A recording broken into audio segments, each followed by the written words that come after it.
Bien, vamos a seguir hoy el estudio que estamos haciendo acerca de la vida de Lot. Lo comenzamos hace unas semanas.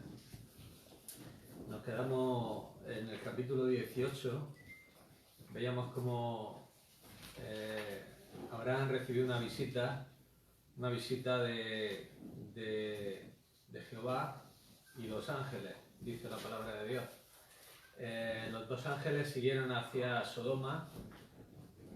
Y dice que Jehová, en una aparición previa a la encarnación de Cristo, lo que los teólogos llaman una teofanía, pues le dijo a Abraham los propósitos que tenía para con las ciudades de la llanura, Sodoma, Gomorra, Adma, Zeboim y Zoar, que eran todas las ciudades que ocupaban esa llanura del Jordán, ¿no? Dios le dijo que había descendido a ver si habían consumado su obra, que vimos como esto nos habla de algo que se está llenando, ¿no? Una copa que se está llenando hasta que la copa rebosa y los juicios de Dios se ejecutan sobre ese lugar o sobre esas personas. En este caso, pues era evidente, pero Dios quería que la maldad se manifestara, ¿no? Dios quería que la maldad se manifieste. La maldad debe de seguir el curso que le ha sido determinado por Dios y ha de tener su consumación. No es que la maldad esté fuera del control de Dios. La maldad sigue los cauces que han sido predeterminados por Dios. Estas mismas palabras se pueden aplicar a este mundo hoy. Aún no ha llegado a su colmo la maldad de este mundo. Es cierto que vemos mucha maldad, ¿no? Vemos pecados abominables, vemos crímenes de niños, vemos pederastia casi todos los días, hay noticias de este tipo, vemos asesinatos, vemos de todo tipo, ¿no? de maldades, pero es cierto que la maldad no ha llegado a su colmo. En esta edad el ministerio del Espíritu Santo respecto al mundo tiene dos aspectos. Uno es de convencer al mundo de pecado, de justicia y de juicio, como dijo Cristo, que cuando Él viniera convencería al mundo de pecado, de justicia y de juicio, para que las personas pudieran venir a Cristo. Y hay otro ministerio que tiene el Espíritu Santo, que es un ministerio de contención, de restricción del mal.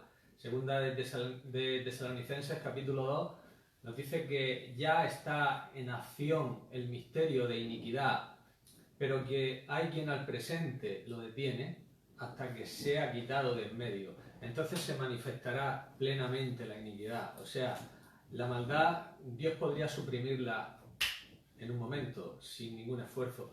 Sin embargo, Dios no se propone suprimir la maldad, Dios se propone mantenerla dentro de unos límites predeterminados por Él. Cuando ese límite, de alguna forma, esa restricción sea quitada, el mal se manifestará, ¿no? Entonces el mal será juzgado, no como un hecho hipotético, no como una hipótesis, no como algo, como algo plenamente revelado y manifestado. Algo similar tuvo lugar en el diluvio, ¿no? Dios dijo, no contenderá mi espíritu para siempre con el hombre. Esto es una mala noticia, porque mientras el espíritu esté contendiendo con el hombre, esté tratando de convencer al mundo de pecado, de justicia y de juicio, está a la vez ejerciendo una restricción, pero rápidamente están completando su ruina aquellos con los que el Espíritu Santo deja de contender. Esto es cierto que era para ser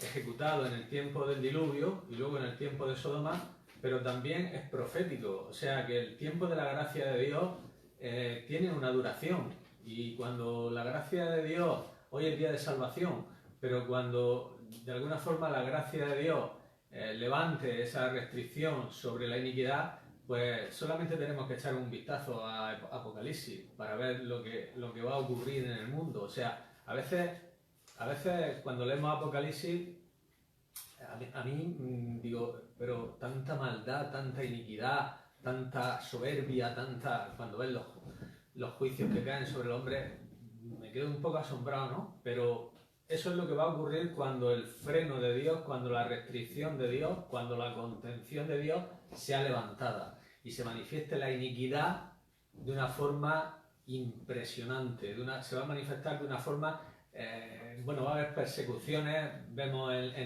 cuando se abre el quinto sello, vemos mártires, van a volver a arder hogueras, los monasterios, en los sótanos de los monasterios se va a volver a martirizar y a perseguir a cristianos, a judíos que se van a convertir a Cristo. Va a ser terrible, va a ser realmente terrible. Esto no debe de asombrarnos porque esto ya ha ocurrido otras veces y cuando esa restricción sea levantada, pues va a haber una persecución a nivel mundial de aquellos que realmente quieran perseverar en su fe, van a tener que pagar con la vida, ¿no?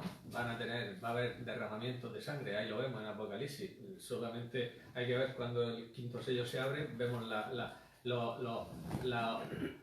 los mártires allí debajo del altar diciendo: ¿hasta cuándo, Señor, no juzgará? Y entonces dice que se le dieron vestiduras blancas y se les dijo que esperaran hasta que se completara el número de sus consiervos, que habían de morir como ellos. Van a morir mucha gente, mucha persecución, mucha maldad, mucho homicidio.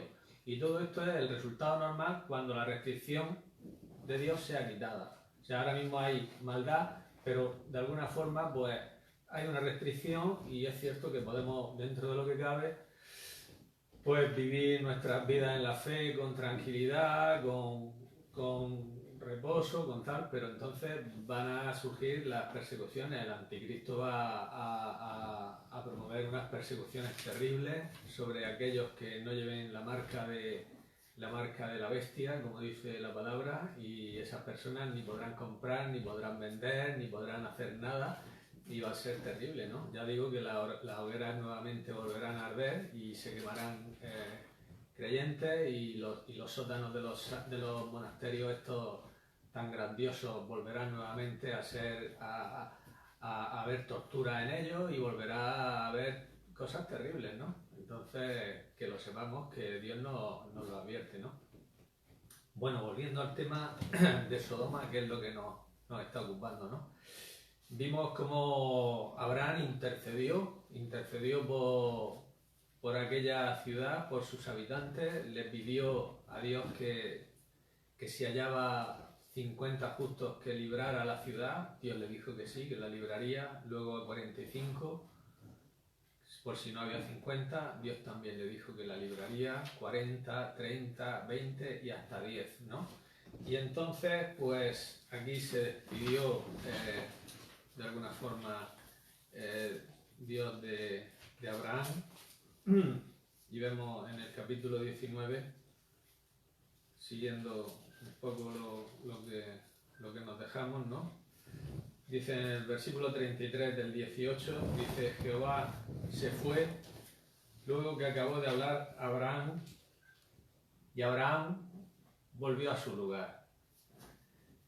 En el capítulo 19, los dos ángeles, vemos que fueron 3 personas las que se presentaron a Abraham. 2 eran ángeles, el otro era Jehová Jesús, en una aparición antes de la encarnación. Y dice en el versículo 1 del capítulo 19, dice: llegaron pues los 2 ángeles a Sodoma a la caída de la tarde, y Lot estaba sentado a la puerta de Sodoma.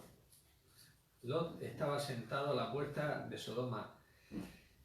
Esta posición de Lot en la puerta de Sodoma es una posición curiosa, porque en este tiempo las personas que se sentaban a las puertas de las ciudades eran las personas destacadas de la ciudad, eran las personas que tenían cierta influencia, los ancianos, a veces los gobernantes, y eran personas que tenían una prominencia, ¿no? en ese lugar, en esa ciudad, ¿no? Y aquí vemos cómo Lot estaba allí a la puerta de la ciudad. Lot era una persona que tenía una elevada posición en Sodoma. Entonces, bueno, era un hombre que era destacado en un lugar que estaba señalado a juicio, ¿no? Y esto también es una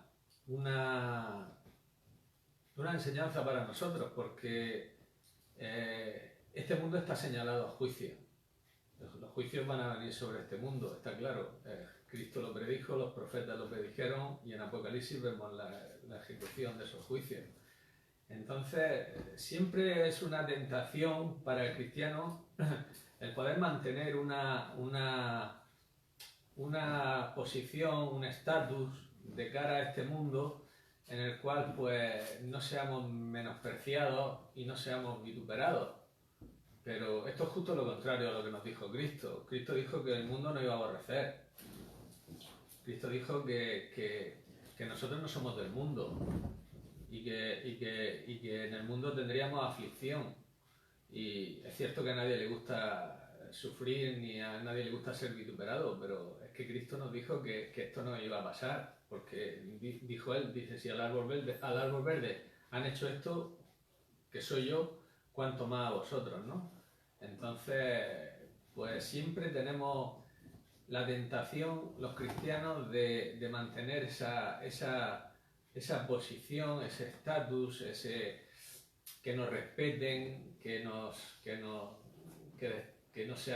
nos destaquemos por ser unas personas que seamos radicales en la fe, sino que seamos unas personas que, bueno, que se pueda convivir con ellas y que podamos tener nuestro lugarcito.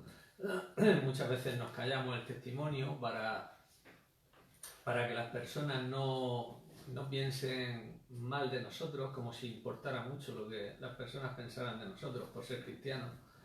Y ciertamente esto siempre es una tentación.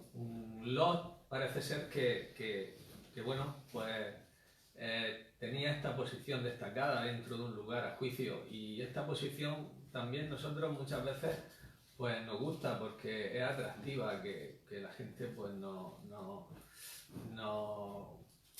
ya que somos guay y todo esto, ¿no? Y que se puede, y que no somos bichos raros y todo esto, ¿verdad? Y esto en cierta forma también es lo que pasaba en la iglesia de Corinto, porque daros cuenta que Pablo, cuando les habla, Corinto, para que nos situemos, era un lugar donde la filosofía, la elocuencia, la dialéctica era casi como un dios, ¿no? El tema de la filosofía, la sabiduría humana y todo esto, ¿no? Y por eso en el primer capítulo de Primera de Corintios, Pablo le habla severamente y les dice que la palabra de la cruz es locura a los que se pierden, que no deben de estar buscando un mensaje aguado, azucarado, para que las personas puedan respetarlo y dice que no, que para la palabra de la cruz es locura para los que se pierden, que los griegos buscan sabiduría, los judíos piden señales, pero nosotros predicamos a Cristo crucificado. Para los judíos un tropezadero y para los gentiles locura. Entonces vamos a parecer un poquito locos si realmente hablamos de la cruz y hablamos del testimonio del Evangelio. Entonces Pablo le estaba diciendo que nosotros no tenemos que igualarnos a ellos en su sabiduría, en la búsqueda de tener los mismos ideales que ellos tienen, las mismas motivaciones que ellos tienen, no, para nada. Para nada. Es más, Dios no ha escogido a lo mejorcito de este mundo, les dice Pablo. Dios ha escogido a lo necio del mundo, según el mundo. Dios ha escogido a lo débil, según el mundo. Dios ha escogido a lo vil, a lo menospreciado, para avergonzar a este mundo impío, soberbio, orgulloso, que no tiene ni los mismos ideales, ni los mismos fines, ni las mismas motivaciones, ni los mismos métodos que Dios tiene en el Evangelio. Entonces, lo que realmente debe importar es que nosotros estemos alineados con Dios. Y si el mundo nos aborrece, Cristo lo dijo, sabes que a mí me ha aborrecido primero. Y este es uno de los precios que tenemos que pagar por el Evangelio, ¿no? Ahora, si callamos absolutamente, si no damos testimonio, si nuestras vidas pues son descafeinadas, si nos reímos con los chistes del mundo, si nos reímos con con sus gracias y todo esto, pues bueno, vamos a estar ahí, vamos a ser guay y vamos a estar con ellos y vamos a un poco a vivir, ¿no? Pero si dejamos clara nuestra posición, si dejamos claras nuestras metas y nuestros fines, pues muy seguramente que no estemos en la puerta de la ciudad, ¿no? Como estaba Lot sí estaba allí, estaba mezclado allí con todos aquellos pecadores depravados, como ahora vamos a ver, por lo que hicieron, y Lot pues estaba allí sin ningún problema y estaba allí con ellos, ¿no? Y bueno, pues también nosotros podríamos estar en las fiestas con estos paganos allí pues metiditos en sus casetitas con sus cervecitas y sus Cuba Libres y su esto y lo otro, y podríamos estar y podríamos allí pues estar con ellos sin ningún problema, ¿no? Pero este no es nuestro llamado es bien distinto, ¿no? Por eso ya Pablo tiene que exhortarle un poco más fuertemente cuando llega al capítulo 4 de Primera de Corintios, ya les dice, oye, pues mirad por dónde vais, porque dice, si vosotros queréis todas estas cosas, pues mirad lo que nos está pasando a los que predicamos y los que andamos en el propósito de Dios. En el capítulo 4, versículo 9, dice, porque según pienso, Dios nos ha exhibido a nosotros los apóstoles como postreros, como a sentenciados a muerte, pues hemos llegado a ser espectáculo al mundo, a los ángeles y a los hombres. Nosotros somos insensatos por amor de Cristo, mas vosotros prudentes en Cristo. Nosotros débiles, mas vosotros fuertes. Vosotros honorables, mas nosotros despreciados. Hasta esta hora padecemos hambre, tenemos sed, estamos desnudos, somos abofeteados y no tenemos morada fija. Nos fatigamos trabajando con nuestras propias manos, nos maldicen y bendecimos, padecemos persecución y la soportamos, nos difaman y rogamos. Hemos venido a ser hasta ahora como la escoria del mundo, el desecho de todo. No escribo esto para avergonzaros, sino para amonestaros como a hijos amados. O sea, ¿qué le está diciendo aquí Pablo? Pablo está diciendo, mira, si de verdad andarais en la fe como debéis de andar, os va a pasar esto, que es lo que nos está pasando a nosotros. Nosotros estamos siendo abofeteados, estamos desnudos, no tenemos ni dónde caernos muertos, y vosotros estáis muy bien, vosotros honorables de cara a la sociedad, porque estáis ahí con ellos, estáis en sus tertulias, estáis en sus juegos, estáis en su filosofía, en su charla, estáis en todo y estáis ahí, pero que sepáis que nosotros somos la escoria, nosotros los apóstoles somos la escoria, el desecho. Aquí la palabra es muy fuerte, la palabra que dice que es la basura, dice, nosotros no somos la basura y vosotros honorables, vosotros estáis ahí en vuestra posición, como estaba Lot allí en Sodoma, y esto siempre va a ser una tentación para nosotros, ¿no? Mantener nuestra posición, mantener o renunciar a principios de la vida cristiana, y entonces pues tenemos que estar muy atentos a esto, ¿no? Porque el propósito de Dios es que andemos con Él aunque seamos menospreciados, ¿no? Abraham era un hombre separado, Lot era un hombre que estaba ahí era un creyente, porque dice Pedro que el justo Lot, este justo que moraba entre ellos, hablando de los habitantes de Sodoma, cuando habla de la destrucción, estaba allí, ¿no? Y había sido justificado, era justo, ¿no? Entonces, pero había una diferencia, ¿no? Uno estaba separado, uno no tenía nada que ver con aquello, uno moraba en su tienda, apartado, y el otro estaba ahí en la puerta de la ciudad con toda aquella vasca ahora veremos lo que era, no quiero adelantarme, pero estaba allí sin ningún problema, ¿no? Dice, viéndolo, seguimos en el versículo 1, viéndolo, Lot se levantó a recibirlo y se inclinó hacia el suelo.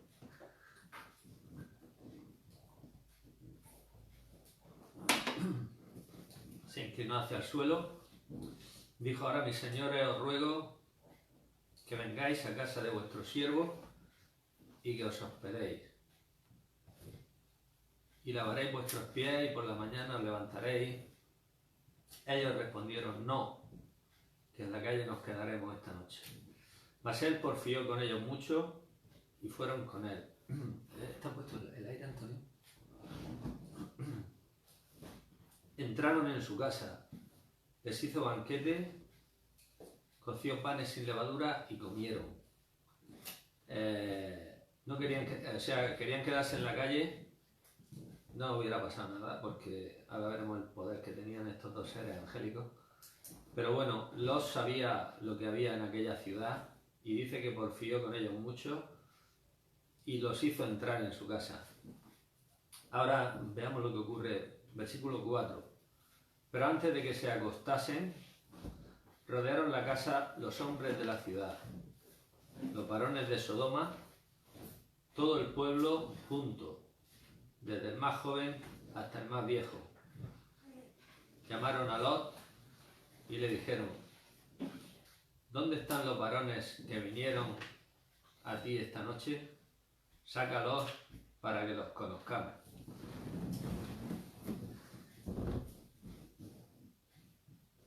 La depravación de esta ciudad era tal que dice que todos, desde el más joven hasta el más viejo, se juntaron, los hombres de la ciudad, todos los varones, dice el versículo 4, los varones de Sodoma, desde el más joven hasta el más viejo. Y le dijeron: saca a esos hombres para que los conozcamos. ¿Sabéis lo que querían hacerles, no? Querían violarlos. Era una ciudad donde la homosexualidad campaba a sus anchas, desde el más joven hasta el más viejo. Y bueno, pues este es un pecado abominable a los ojos de Dios. Este pecado fue abominable. Esta fue la culminación por la cual Dios trajo ese juicio, ¿no? a aquellas ciudades. Hoy en día, pues si nos adaptamos al modo de pensar del mundo, pues va a decir que bueno, que no pasa nada, que cada uno puede hacer lo que quiera y que la sexualidad es, cada uno personalmente puede tomar la decisión que quiera y puede tener relaciones con quien quiera y no pasa nada y vamos, todo esto, ¿no?, que estamos oyendo, este mensaje de la sociedad, pero Dios tiene, evidentemente, Dios va por otro camino, como vemos aquí, ¿no? Y como vemos en la palabra de Dios, ¿no? Este pecado, como digo, es un pecado abominable a los ojos de Dios. Es un pecado abominable y vemos como en Romanos capítulo 1, nos habla de este pecado. Nos habla muy claramente de este pecado y nos revela a Dios algo de su postura hacia ese pecado, ¿no? Aquí en el capítulo 1 de Romanos vemos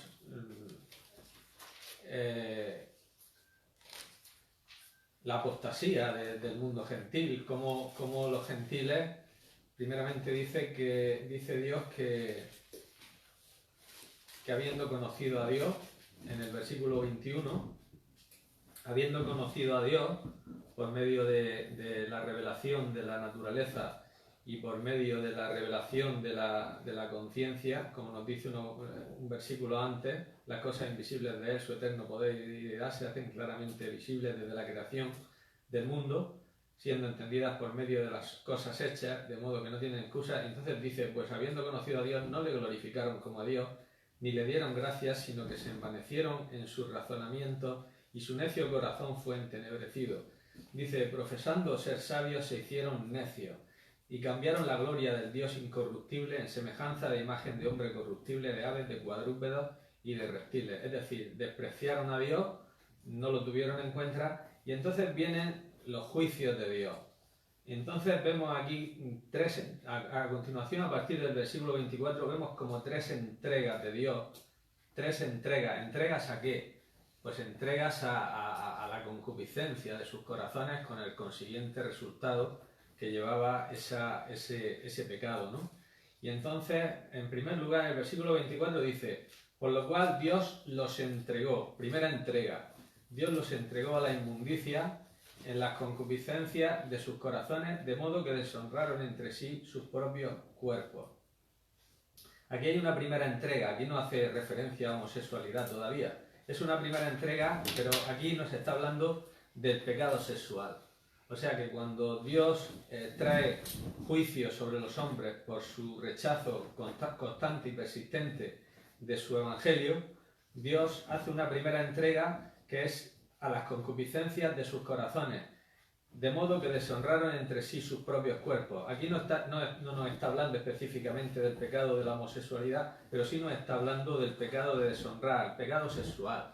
Entonces aquí vemos que una sociedad que está bajo el juicio de Dios, el pecado sexual, la sexualidad está acampando a sus anchas, y hoy en día estas sociedades son sociedades que nada más que se piensa en el sexo, totalmente. La gente solamente no puede estar ni 5 minutos de conversación que no salga un tema sexual, o se enseñen en los móviles imágenes sexuales, o se esté pensando o se esté mirando en ese momento a una mujer que esté pasando para codiciarla, o es un pecado que ya lo vemos, que está acampando, por supuesto, a sus anchas, ¿no? Y que caracteriza a una sociedad que ya está bajo el juicio de Dios, porque aquí dice que Dios los entregó. O sea, Dios ha entregado y esta sociedad se caracteriza por la sexualidad. La televisión, para anunciar un coche, una mujer en una pose sexual, para anunciar lo que sea, una mujer o un hombre en poses sexuales y demás, ¿no? Y vemos que esto caracteriza, ¿no? Eso es una primera. Pero aquí hay varias fases de la entrega. Aquí tenemos una primera entrega a las concupiscencias, a la sexualidad. Pero luego hay una segunda entrega. El versículo 25 dice: cambiaron la verdad de Dios por la mentira, honrando y dando culto a las criaturas antes que al Creador, el cual es bendito por los siglos. Y aquí viene una segunda entrega que es todavía más, si cabe, más abominable. Dice: por eso Dios los entregó. ¿A qué los entregó? A pasiones vergonzosas, pues aún sus mujeres cambiaron el uso natural por el que es contra naturaleza. Y de igual modo también los hombres, dejando el uso natural de su mujer, se encendieron en su lascivia unos con otros, cometiendo hechos vergonzosos hombres con hombres, y recibiendo en sí mismos la retribución debida a su extravío. Aquí tenemos una segunda entrega. ¿Y es una segunda entrega a qué? A la homosexualidad. Es una segunda entrega que va un paso más allá. Primero, el pecado sexual, adulterio, fornicación, pornografía, pero ahora viene una segunda entrega que es todavía peor y da a entender la degradación ya más profunda en que cae una sociedad, y es la entrega a la homosexualidad. Las mujeres con las mujeres, los hombres con los hombres. Dice: y recibiendo en sí mismo la retribución debida a su extravío. O sea, no se piensen los hombres y las mujeres que haciendo esto no van a recibir una retribución, por supuesto. La retribución está ahí. Una de las cosas es el terrible SIDA que ha venido como consecuencia principalmente de este tipo de pecados, ¿no? Y muchos pecados, hay muchas consecuencias más terribles por estos pecados, ¿no? Y finalmente hay una última entrega que es a una mente reprobada. Entonces dice en el versículo 28: como ellos no aprobaron tener en cuenta a Dios, Dios los entregó a una mente reprobada para hacer cosas que no convienen. La mente reprobada es lo que vemos hoy. No debe de sorprendernos que haya hombres que digan: yo no soy un hombre, yo soy una mujer, o que haya mujeres que digan: yo no soy una mujer, yo soy un hombre. yo me siento esto, ya son mentes ya a un grado de reprobación que oímos auténticos disparates, ¿no? Se oyen auténticos disparates y auténticas aberraciones, ¿no? Mentes reprobadas, ya que oímos, no debe de sorprendernos porque estamos ya en ese paso, ¿no? Mentes ya de una tiniebla tal que podemos escuchar cosas y además cosas de los mismos políticos y de las mismas personas que nos gobiernan, que realmente son espantosas, ¿no? Y son mentes reprobadas. Entonces todos estos pecados ya están campando a sus anchas, ya están exigiendo como la semana pasada habló Enrique acerca de que se sienten víctimas y que ahora hay que darle la posición que merecen a todas estas personas, que realmente son pecadoras depravadas, como dice la palabra de Dios, pero ahora se las está elevando a un lugar que según la palabra de Dios pues es abominación, ¿no? Y entonces se está en esa palabra que nos dice el profeta Jeremías, ¿no? Que a lo malo llaman bueno, a lo bueno llaman malo, ¿no? Entonces se ha pervertido totalmente el orden de Dios y el pecado campa a sus anchas, ¿no? Y bueno, pues tenemos que denunciarlo cuando proceda, ¿no? Cuando se nos demande razón de nuestra fe, pues tenemos que decirlo que son estas cosas, son pecados abominables delante de Dios, que llevan al juicio a las personas, que llevan al infierno a las personas, y que si no se arrepienten, pues terminarán en una oscuridad eterna, en un reino de terror, en un lugar donde hay tinieblas y donde hay lloro y crujir de dientes. Entonces, pues cuando nos sea posible, pues tenemos que denunciarlo y tenemos que anunciarlo, porque esto es lo que nos dice la palabra de Dios acerca de esto, ¿no? Bueno, estos hombres llegaron a la casa de Lot, y quisieron violar a los visitantes que tenía Lot allí. Dice en el versículo 6, estamos en el 19 otra vez de Génesis 6, dice: Lot salió a ellos a la puerta y cerró la puerta tras sí. Y dijo: ruego, hermanos míos, que no hagáis tal maldad. He aquí ahora yo tengo 2 hijas que no han conocido varón, os las sacaré fuera y haced con ellas como os pareciere. Solamente que a estos varones no hagáis nada, pues que vinieron a la sombra de mi tejado. Un hombre que estaba dispuesto a dar la vida por defender a aquellos 2 visitantes, la vida de sus hijas, claro, no la suya. Y estaba dispuesto a dar la vida de su hija por guardar a aquellos 2 visitantes. Dice el versículo 9, ellos respondieron: quita ya. Y añadieron: vino este extraño para habitar entre nosotros y habrá de dirigirse en juez. Ahora te haremos más mal que a ellos. Y hacían gran violencia al varón Lot y se acercaron para romper la puerta. Vemos aquí cómo los inconversos desprecian a un creyente mundano.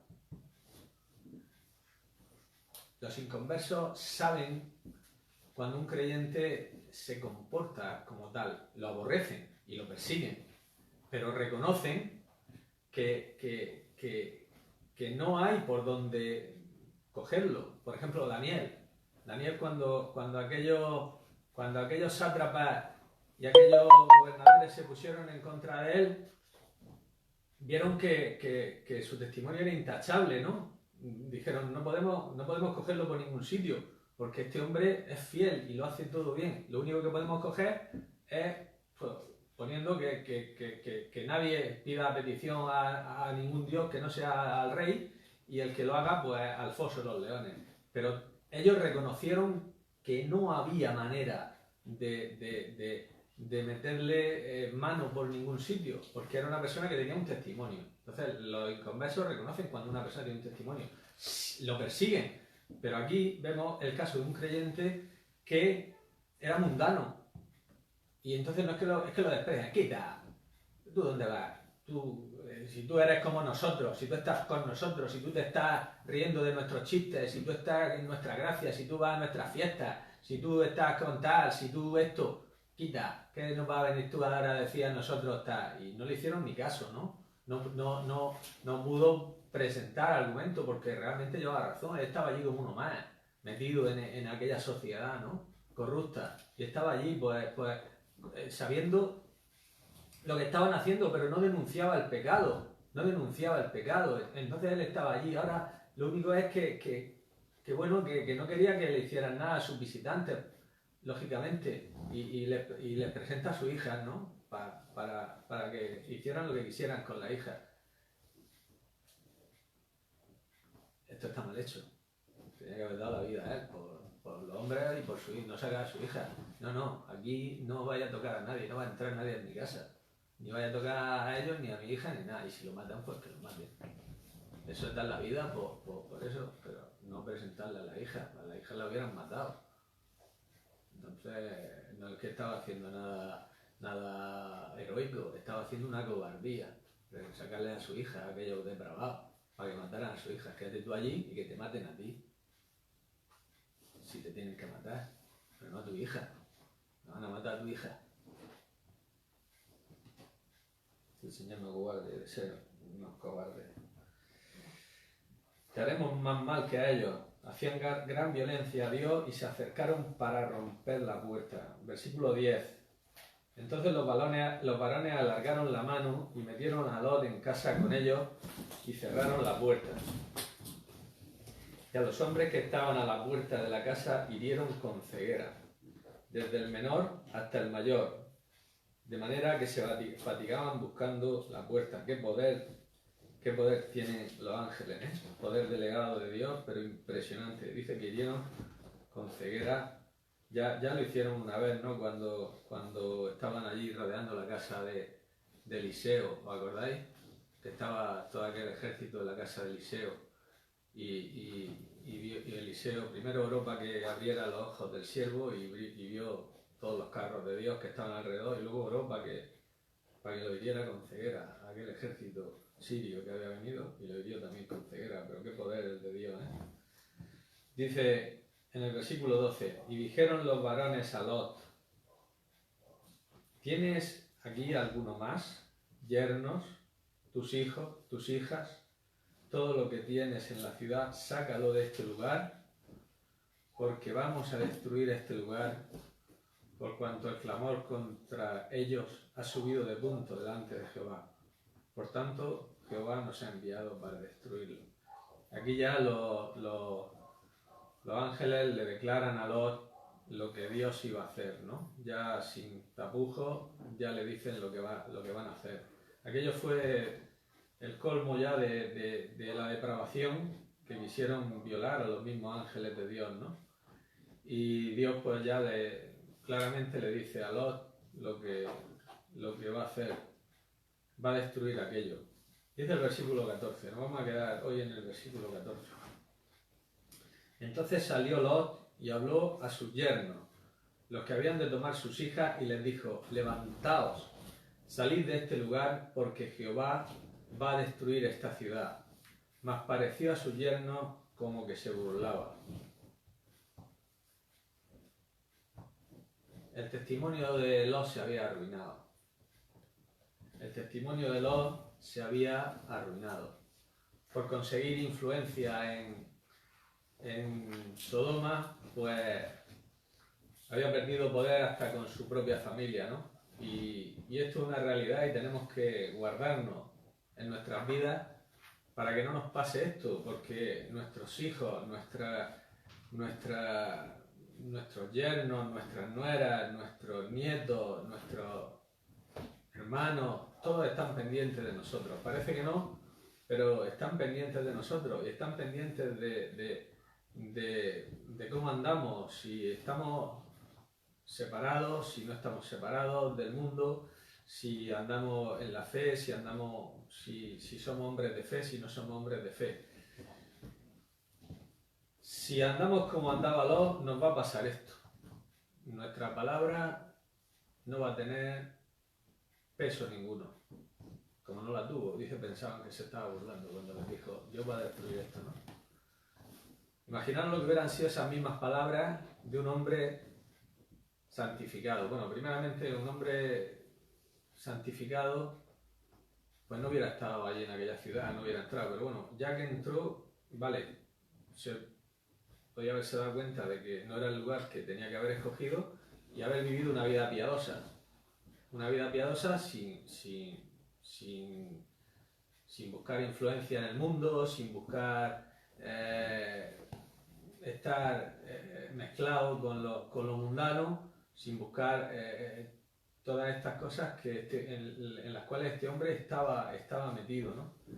Entonces, si hubieran sido esas palabras de una persona santificada, de una persona apartada para Dios, posiblemente hubieran tenido un peso, posiblemente hubiera conseguido que sus yernos hubieran creído lo que él dijo pero sus yernos lo tomaron en poco, porque el testimonio de este hombre era tal que no tenía ningún peso ni ningún valor. Y entonces esto es una lección para nosotros. Nuestras vidas deben de respaldar nuestras palabras, porque si nuestras vidas andan en orden delante de Dios, nuestras palabras tendrán un peso. Cuando hablemos a nuestros hijos, cuando hablemos a nuestras nueras, cuando hablemos a nuestros nietos, cuando hablemos a nuestras familias, pues tendrán un peso, ¿no? Porque percibirán que nuestras vidas están de acuerdo a nuestras palabras. Pero claro, estas personas estaban viendo allí que Lot estaba con ellos, que Lot no se diferenciaba apenas de ellos, y entonces dice, venga hombre, ¿qué me estás diciendo? Que Dios va a destruir esto si tú has estado aquí como nosotros, si a ti te gusta esto tanto como nosotros, si tú eres tan mundano como nosotros, no te diferencias mucho de nosotros, ¿no? Entonces, pues esto yo creo que aquí fallamos todos. Si aquí no es para señalar a nadie, si aquí es que fallamos todos. Nuestra vida va a respaldar nuestras palabras. Cuando nosotros vivamos unas vidas santas y unas vidas que honren a Dios, pues nuestras palabras van a tener un peso. Y cuando no, pues no van a tener peso. Las personas como que no les va, o se van a decir también, ¿qué me va a decir, no? Las palabras de del primer versículo de los primeros versículos del Evangelio de Lucas. Bueno, y en Hechos también, ¿no? Pero vamos a ir a Hechos porque en Hechos es donde más claramente lo pone, ¿no? En Hechos es donde más claramente lo pone, que también está escrito por Lucas.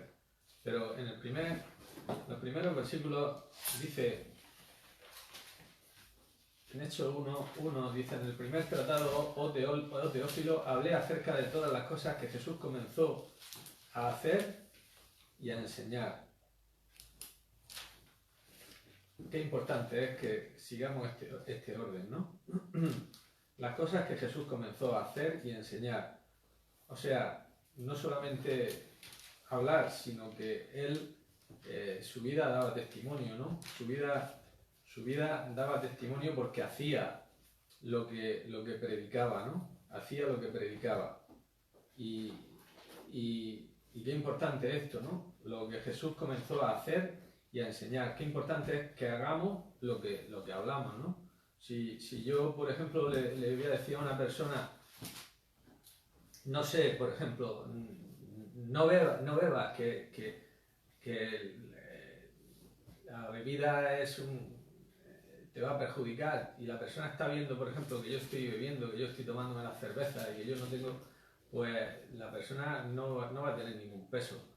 Lo que yo le pueda decir, por poner un ejemplo o por poner otro ejemplo, no sé, que yo le pueda decir a la persona que, no sé, cualquier cosa, ¿no? Que yo le hable a la persona de que no diga palabra o que no diga esto, que no diga... Y cuando llega el momento, a mí salen de mi boca también esas palabras, ¿no? Entonces las personas tiene que ver en nosotros una limpieza y entonces esas palabras pueden llegar al corazón cuando, no, si realmente él no hace esto, realmente él hace esto, realmente él hace aquello o no lo hace, ¿no? Y entonces esto es muy importante, las cosas que hacemos y hablamos y enseñamos, porque van a tener un peso cuando nuestras vidas realmente sean vidas santificadas para Dios, ¿no? Qué diferente es la situación de Abraham. Qué diferente es la situación de Abraham. Abraham vivía apartado para Dios. Abraham vivía en la comunión con Dios y se le acercaban los reyes de aquellas tierras y le decían: vemos que Dios está contigo. Vemos que Dios está contigo. Esto no ocurría con Lot. Esto era justo lo contrario. Lot quería ir a ellos y no le recibían. Y Abraham, que vivía separado, los reyes se le acercaban: sabemos que eres profeta, sabemos que eres, porque veían su vida. Muchas veces Abraham no tenía ni que hablar, pero se le acercaban a estas personas y le decían: sabemos que eres, que Dios está contigo y que Dios, y esto lo vemos en la palabra de Dios, por ejemplo.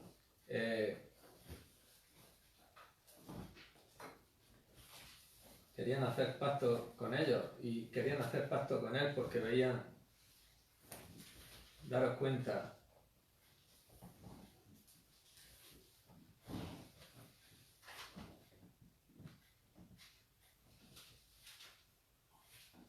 mira, pues solo por poner un ejemplo, hay muchos, pero Génesis 21-22.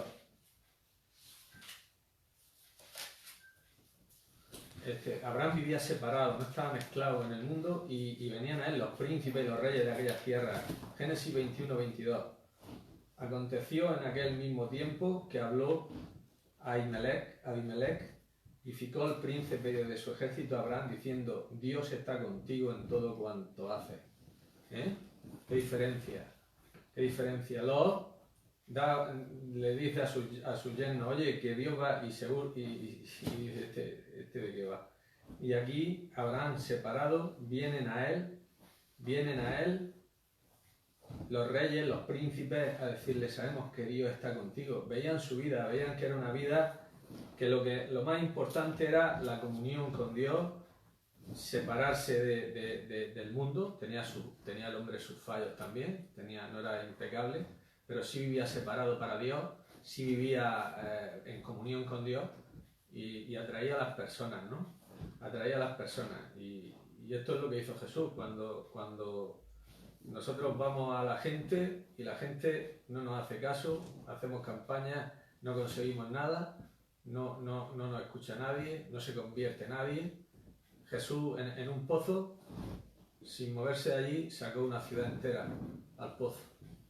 Una ciudad entera vino a él.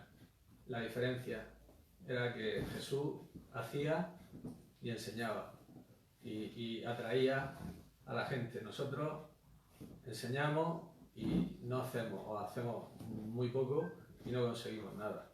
Entonces esto tiene que ser para nosotros una enseñanza y una advertencia y una exhortación para que vivamos como vivía Abraham, separado, que podía ayudar a otros, que los otros reconocían que Dios estaba con él y que Dios lo bendecía. Y no como Lot, que estaba allí mezclado y que cuando dice una palabra que era palabra de Dios, porque la palabra que les dijo era palabra de Dios, la había recibido por los mensajeros angélicos: Dios va a destruir la ciudad, vámonos.